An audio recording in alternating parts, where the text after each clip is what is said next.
विधान परिषदेच्या 11 नवनिर्वाचित सदस्यांनी आमदारकीची शपथ घेतली। विधिमंडळाच्या सेंट्रल हॉलमध्ये हा सोहळा पार पडला। उपसभापती नीलम गोऱ्हे यांनी पद आणि गोपनीयतेची शपथ दिली। भाजपच्या 5, शिवसेनेच्या 2, राष्ट्रवादीच्या 2 तर शिवसेना उद्धव बाळासाहेब ठाकरे पक्षाच्या 2 आमदारांनी आमदारकीची शपथ घेतली आहे।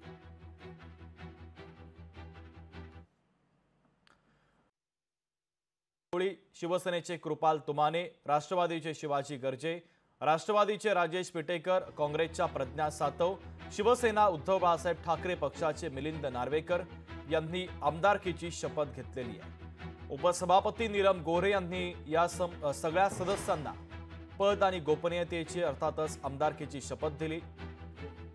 भाजपचे अमित गोरखे, भाजपचे परिणय फुके, भाजपच्या पंकजा मुंडे, भाजपचे योगेश टिळेकर आणि भाजप पुरस्कृत सदाभाऊ खोत यांनी देखील आज आमदारकीची शपथ घेतली आहे।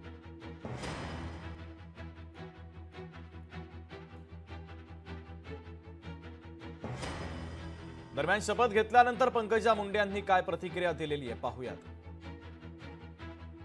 हा बॅच मी माजी खासदार प्रीतम मुंडे यांच्याकडून लावून घेतलेला आहे। उद्देश तर आधीही तेच होतं, आताही तेच आहे आणि भविष्यातही तेच राहील। अत्यंत वंचित पीडितांचा, शोषितांचा आवाज बनण्यासाठी आणि निर्भीडपणे त्यांच्यासाठी भूमिका घेण्यासाठी राजकारणात मुंडे साहेबांनी मला आणलेलं आहे। सर्व कार्यकर्त्यांनी साथ दिलेली आहे आणि त्यांचे आशीर्वाद आणि त्यांचं निस्सीम निस्वार्थ प्रेम मला कधीही जनतेच्याच हिताचे निर्णय घेण्यासाठी भाग। लोकशाही मराठी ऐका, पहा, जागरूक रहा।